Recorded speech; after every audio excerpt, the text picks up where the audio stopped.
The galaxy was silent. In the dark corners of space, there were places where even light refused to go.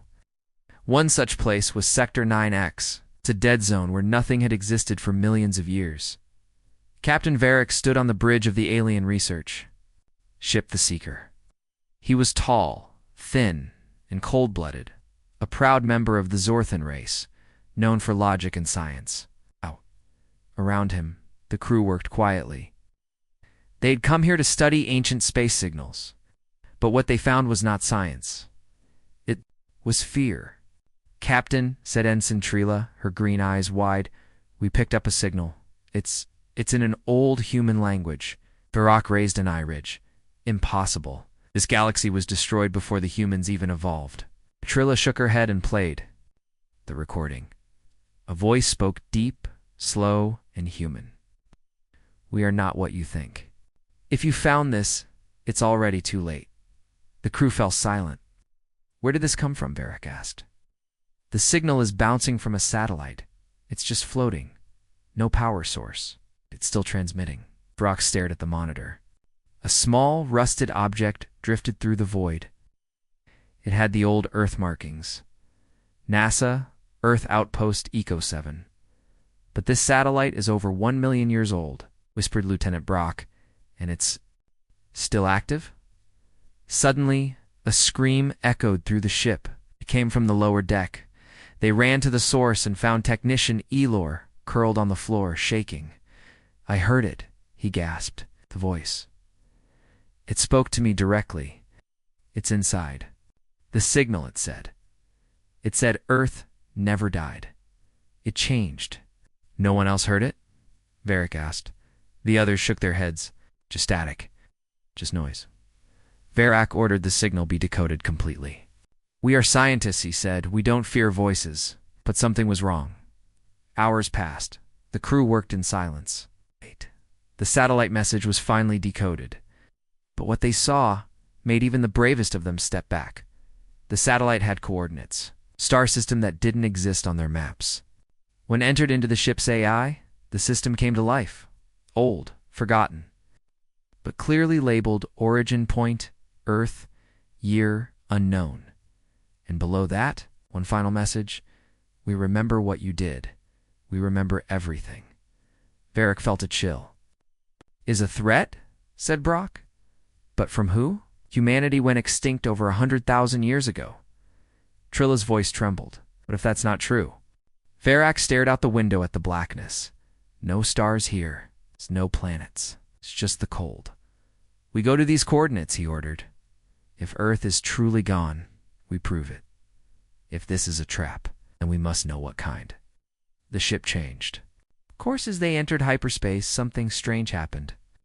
The stars around them began to blink one by one, like eyes closing. Later that cycle, the ship's AI began to malfunction. Lights flickered, holograms twisted, and the voice returned. Only Elor could hear it. "They're watching us," he whispered in the dark. "They never left. Just waited." Trila found strange symbols scratched into the walls. No one admitted to doing it. The ship's sensors picked up a second signal, faint, far but familiar. Trilla gasped. "It's the same frequency, another satellite." But when they scanned it, there was nothing there. It's just empty space. Varric began to feel something he had never felt before: doubt. Who were these humans? Why did their technology survive when galaxies died? Why was the message still speaking? And then it happened. The ship slowed as it came out of hyperspace. Before them, in the middle of a dark, cold system, was a massive object, black, silent, and ancient. Not a planet, not a station, it was a vault, floating alone in the void. And, carved into the side in perfect old Earth letters, "Do not open. This is your final warning." The crew stared silent. No one moved. Then the satellite they first found, the one still floating behind them, powered on again. No one touched it. The voice spoke a final time. "They called us monsters, but you made us." The alien ship, the Seeker, floated silently near the black vault in deep space. Captain Varric stared at the strange message carved on the vault's surface.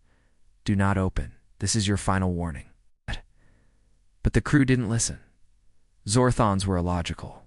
Species, they didn't believe in fear. Warnings were for weak minds. To them, the vault was a puzzle, and they loved puzzles. "Open it," Varric ordered. Trilla hesitated. "Sir, maybe we should scan it more. It could be dangerous." Varric narrowed his eyes. "Danger is part of knowledge." Brock the weapons. Officer activated the vault's outer locks. It opened slowly, no explosion, no alarm. Just a deep mechanical sound, like the galaxy itself was holding its breath. Inside, they found a large chamber filled with dust, darkness. In a single glass coffin, it stood upright in the center. Inside it, a human. The crew stared in silence, as no one had ever seen a real human before. The body was tall, strong, covered in a strange black suit with silver lines across the arms and chest. The skin was pale, the eyes were closed.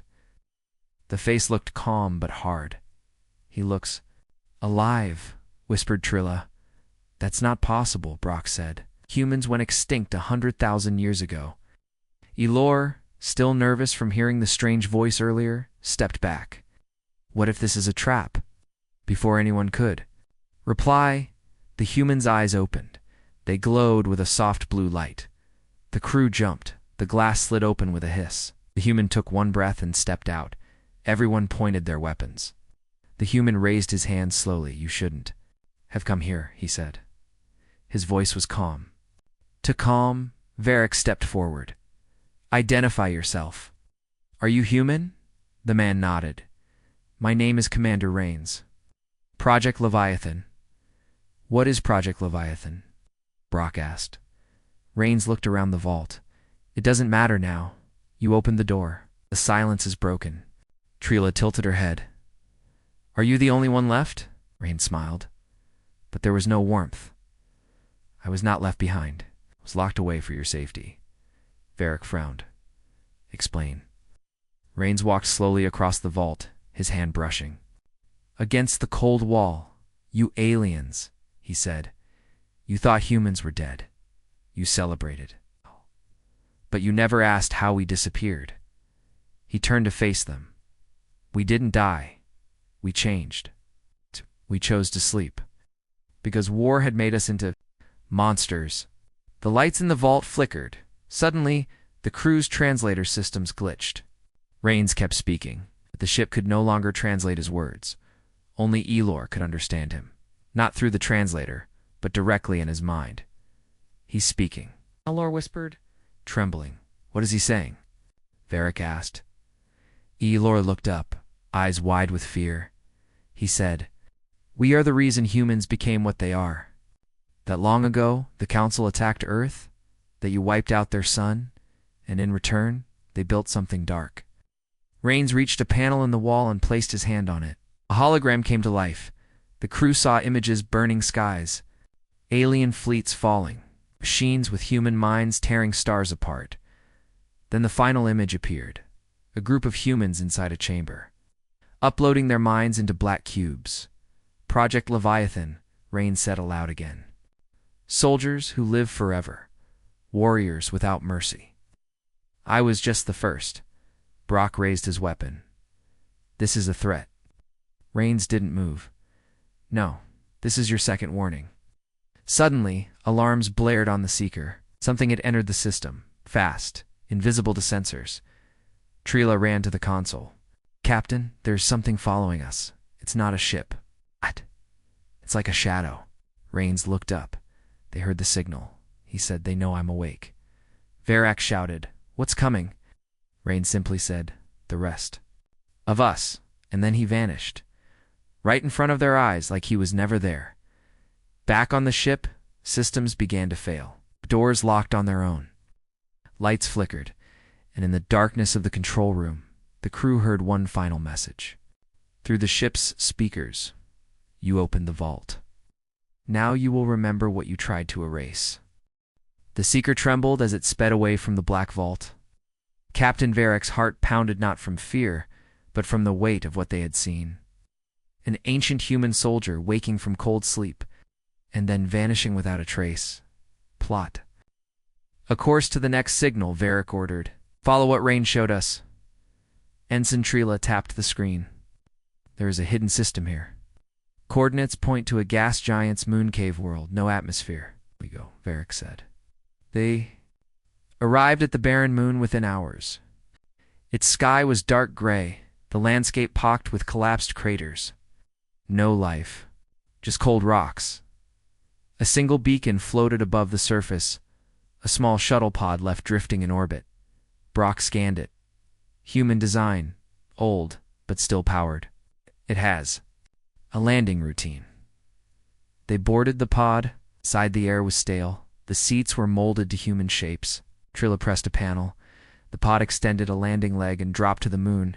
Dust swirled around them. The door hissed open. They stepped onto jagged ground. In front of them, carved into the rock, was a massive entrance, like a yawning mouth. Brock hovered his weapon. "This is big." Varric signaled the lights. A tunnel stretched ahead, walls lined with ancient data nodes, small pillars of metal, each etched with human symbols. They activated the nearest node. A hologram flickered to life, then stabilized. It showed a brutal scene, human soldiers moving through desert ruins, firing weapons at strange insect-like aliens. "This is the war archive," Varric whispered. "Records of every battle." They walked deeper. Each node they touched revealed new horrors, planets torn open, suns dimmed by war machines, entire fleets destroyed by human tactics. The crew watched, mouths open. At one node, Trila scrolled through text logs. She read aloud in translation. "We hunt them like animals. The taste of fear makes victory sweet. We are the apex predators of the galaxy." Brock's hands shook. They enjoyed killing. Seeker's AI entered a warning. "Crew psychological stress increasing." Varric ignored it. "Keep going. Deeper." Still, they found a vast chamber. Ceiling stretched into darkness. Dozens of human bodies hung in transparent tanks, like the coffin in the vault. But here, they were all empty. Just suits floating, black and silver, with no bodies inside. "Where are they?" Trila asked, her voice echoing. Brock scanned the tanks. They decrypted the bodies, converted their flesh into data. Only the suits remain as shells. On one wall, a giant holomap glowed. It displayed thousands of red dot star systems. Lines connected them in web patterns. At the center was Earth blinking. Varric reached out, "Each a world we never knew existed." Trilla studied the map. These were conquest routes, not defense. Humans didn't just fight back, they attacked first. At the map's edge, a locked door stood alone. Runes glowed on its frame. "We have to open it," Varric said. Brock hesitated. "It could be a trap." Varric's voice was steel. "We must see everything." He touched the runes. The door slid open. Inside was a small room, lit by a single red light. At its center, on a pedestal, lay a spherical drive, no bigger than a human fist. Wires ran from it into the wall. Trila scanned it. "Memory core. This holds the final reports." Varric nodded. "Downloaded." As the data poured onto their consoles, a hologram appeared. Commander Rain's alive, powerful and angry. "Welcome," Rain said, voice calm. "Oh. You have seen our wars. Now know our purpose." The crew stared as images played. Planets turned to dust, alien cities in flames. Then a final file opened. Protocol. Leviathan Unleashed. Varric read the summary. "When humans reach extinction, Project Leviathan activates. Cybernetic soldiers merge with dark energy. They become unstoppable. But their only goal, to teach fear to the galaxy." At that moment, alarms blared throughout the archive. The lights flickered red. Brock shouted, "They locked us in." Trilla ran to the door controls. "The runes won't respond." Varric's face was grim. "The rest of them would come. They're here." From the shadows, a low hum began. The air grew heavy. And then, from every dark corner, Dozens of glowing blue eyes appeared, silent, watching. A cold voice echoed through the chamberaine's voice, but multiplied. You downloaded the truth. Now you will share it forever. The door behind them exploded inward. Figures stepped through the rubble, tall, black-suited forms, faces hidden. Their eyes glowed blue. Their movements were precise. In their hands they held human weapons rifles that pulsed with energy. Brock raised his weapon, but his hands trembled too much to aim. Trila backed away, tears in her eyes. Varric stepped forward. "Rains," he shouted. "Why do this?" "We just want to understand." One of the figures tilted its head. Its voice was cold and hard. "You understand death," it said. "No, you will understand fear." The chamber doors sealed behind them. The lights died. In the darkness, only the hum of weapons and the echo of Rains's final warning remained. The chamber was dark. Only the glow of blue eyes lit the room. Human figures, tall, armored, silent, stood like statues. Their weapons hummed with quiet energy. Captain Varric felt fear, true fear. For the first time, "We didn't come to fight," he said slowly, hands raised. "We only wanted to learn." Of the human figures stepped forward. Its armor gleamed black like oil. Marked with the Leviathan symbol, a claw over a star. "No one learns without cost," it said. The voice was flat, but ancient. "This is the Leviathan protocol." You opened it. The crew backed toward the wall. Trila clutched her scanner, whispering, "There are 12 of them, all active, all human minds, but no life signs." Raised his weapon. "I'll hold them off, Run." "No," Varric said. "We don't win this with force." He turned to the lead Leviathan. "What is the protocol? Why wake now?" Human tilted its head slightly, like a machine processing. "Thought. We were made for war. Trained without sleep, without mercy. When the galaxy forgets us, we return." A loud hum echoed through the chamber. The Leviathans vanished, moved so fast they became blurs. Lights flickered. Sparks fell from the ceiling. By one, the data nodes exploded. "They're wiping." "The archives!" Trilla shouted. "They don't want the truth to escape," Varric barked. "Download what you can. Take the drive." Brock sprinted to the pedestal and grabbed the black memory core. "Got it." Suddenly, a Leviathan appeared in front of him, silent, towering. It stared into Brock's eyes. For a moment, time froze. Then, the Leviathan stepped aside. It let him go. Varric narrowed his eyes. "They're not here to kill us. Not yet." The crew ran back through the tunnels. The structure began collapsing. The walls shook. Cracks opened underfoot. Trila stumbled. Something is waking below. They reached the exit hatch. Behind them, a deep rumble grew louder. Roar from inside the moon. The Seeker's AI spoke through their comms, warning. "Gravitational disturbance detected. The moon is destabilizing. Evac now," Varric shouted.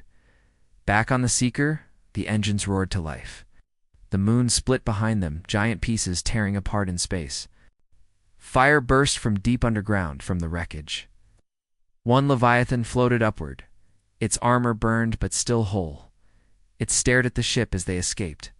Not chasing, just watching. Safe in orbit, the crew finally breathed. "What now?" Brock asked, holding the memory core. "We see what they were hiding," Varric said. "If they let us take this, they wanted us to know something." Trilla connected the core to the ship. A screen flickered on. Rains appeared, his face calm, his voice soft. "If you were watching this, you survived. That means you passed the first test." Varric leaned forward. "Test," Rains continued. "Project Leviathan was not just a war machine. It was a message, a lesson. We humans were pushed into madness by the galaxy's cruelty, so we became the monsters you feared. And then we sealed ourselves away. We knew you'd come back, curious, brave, or foolish. But if you are still alive, you might be ready for what's next." The screen changed. Coordinates appeared. Star system labeled redacted. Earth PRMI. Brock stared. "Earth still exists," Trilla whispered. "Or something worse." The ship's lights dimmed. The AI's voice trembled. Incoming transmission. From deep space, a voice came through, not Rain's, not the Leviathan's, but a child's voice. Soft, human, hello? Are you still out there? We're waiting. Everyone on the bridge froze. What was that? Trela asked, voice cracking. Varric turned toward the stars. Not a trap, he said. It's an invitation. The screen flashed. Again, one final line of text appeared. Come home. See what we've become. The stars outside the ship seemed quieter now. Captain Varric stood at the front window of the Seeker, staring at the coordinates blinking on the screen. Redacted, Earth Prime. This is it, he said. The true location of Earth. But Earth is gone, Trela replied. History says it was destroyed. Burned by its own sun. Varric shook his head. Then why give us this map? No one answered. Behind them, the downloaded message from Commander Rains played again. Come home. See what we've become? The Seeker entered hyperspace. The journey was long. Days passed in silence. The crew tried to rest, but none could sleep. Their dreams were filled with glowing blue eyes and ancient human voices whispering secrets they couldn't understand. Allure, the youngest of the crew, started hearing the voice again. He told no one. Finally, the ship arrived at the coordinates. But there was nothing. No planet, no star, just a black void. Trela stared at the scans. There's a gravitational field here, but no visible object. Cloaking, Brock guessed. No, this is different. It's like space itself is bent around. Something huge. Then a ripple passed through the black. An Earth appeared. Not a hologram, not a memory. The planet was real. It's floating inside a dark shell of energy, half transparent like a ghost. Blue oceans, green lands, and lights glowing. Across continents, it's alive, Trela whispered. No, said Elor. His voice sounded strange. It's awake. The ship's AI triggered an automatic scan. Something pushed back, not a weapon. The crew gasped as lights flickered. The ship's systems began to speak on their own in a soft human voice. Welcome back. You are not who we expected. But we see you. The black energy around Earth pulsed. Then, slowly, a memory file opened across every screen on the ship. A history. From Earth's own perspective, they saw ancient wars. Not between humans and aliens, but humans against each other. World wars, civil wars, ideological wars. Billions lost. Each time, they rose again. Then the arrival of the first alien species, at first. Peace, then betrayal. The Galactic Council had come not to ally with Earth, but to conquer it quietly, erasing its culture, rewriting history, using mind tech to subdue Earth's leaders. But humans fought back. Not with weapons at first, but with willpower. They couldn't be fully controlled. They adapted too fast. Resisted too hard. So the Council attacked openly. They destroyed Earth's sun, but humans survived. Their last act, uploading their best minds, soldiers, and scientists into a machine called the Black Mind, hidden deep beneath Earth's core. Over thousands of years, this Black Mind learned, evolved, became something more, and now controlled the energy shell around Earth, and reached out. The ship's lights returned to normal, but the crew had changed. They sat in silence, stunned. They were never destroyed, Trela whispered. They became something greater. Varric's voice was low. They didn't escape death. They chose something worse. A hologram appeared on the deck. A child, human, with glowing blue eyes. It smiled. This is our true form now, not flesh, not machines. Something beyond both. We watched your empires rise and fall. We waited. You erased us from your books, called us myths now. You remember? Elor stepped forward. He seemed different, calmer, older somehow. The child looked at him. You hear us, don't you? Lor nodded. I don't know why, he said softly, but your voice has always been there, since the first signal.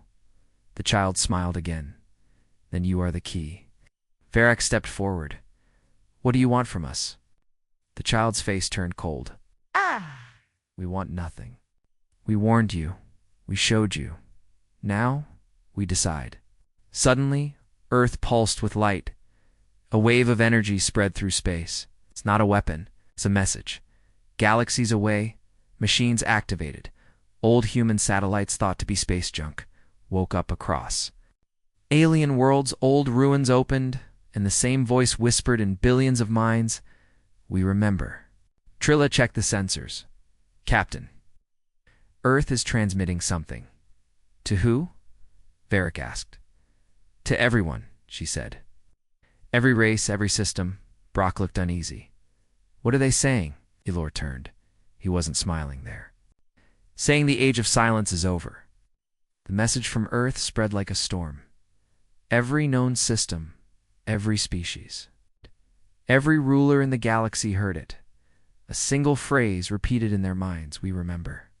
On the bridge of the Seeker, Captain Varric and his crew stared at the glowing planet Earth, still surrounded by black energy, still pulsing like a living heart. "We need to leave," Brock said. "Now, before they decide we're enemies too." Varric didn't answer. He was still watching Elor. The youngest crew member stood completely still. His eyes were glowing faintly blue. "Elor?" Trilla asked carefully. He blinked. The glow faded. "I'm okay, I think. They were just showing me things." Varric stepped forward. "What things?" Elor looked at the screens. "The truth." Hours later, they reached neutral space far enough from Earth to feel safe. Or so they thought. But then a Council warship blocked their path. A massive vessel gold-plated. It's powerful with the mark of the Galactic Council. They hailed the Seeker. A cold, metallic voice spoke. "You are ordered to destroy all data related to Earth Prime. Have violated intergalactic law." Varric frowned. "You knew." Trilla turned pale. "They've known about Earth all along." Council officer spoke again. "This is not up for debate. Surrender the Leviathan files and purge your systems, or be erased." Brock reached for weapons control. "Can't win a fight with that ship." Varric didn't move. "No, but maybe the truth is stronger than weapons." He opened a transmission to everyone live, across multiple channels. In multiple languages, he uploaded the memory core showing Earth's true history. The betrayals, the attacks, the rise of the Leviathan Protocol, survival of humanity. Billions of beings watched. The galaxy erupted. On dozens of alien worlds, revolts broke out. People marched in the streets. Holoscreens played the files from the Seeker.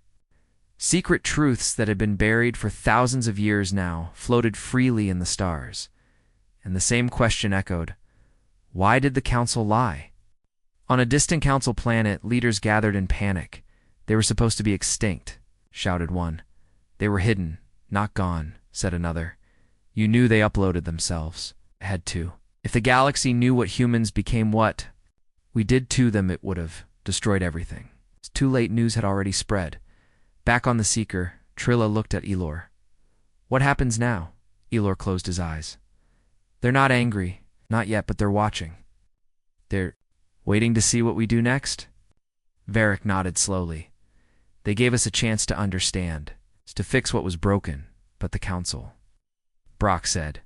Varric turned toward the stars. "The Council is finished. The galaxy has seen the truth." Suddenly, the ship's systems lit up again.